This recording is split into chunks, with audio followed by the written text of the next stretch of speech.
Lord, salamat at ginising mo ako sa araw na ito. Lord, I thank you for this brand new day. Thank you for waking me up. Salamat at nagising ako, Panginoon. Maraming salamat sa napakagandang gising ko na ito. Tatanggapin ko po ito as another form of blessing.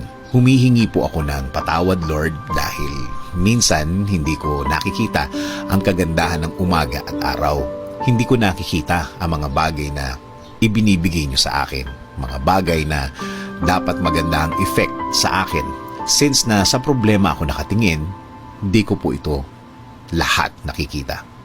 Kaya ngayon, Lord, mas magkukonsentrate ako sa mga biyaya niyo sa akin. Mas ibubukas ko ang aking mga mata, ang aking puso, ang aking isip. Mas hahanapin ko ang kagandahan ng araw at kagandahan ng sitwasyon. Sa ganda ng mga bagay na inilalagay niyo sa aking buhay.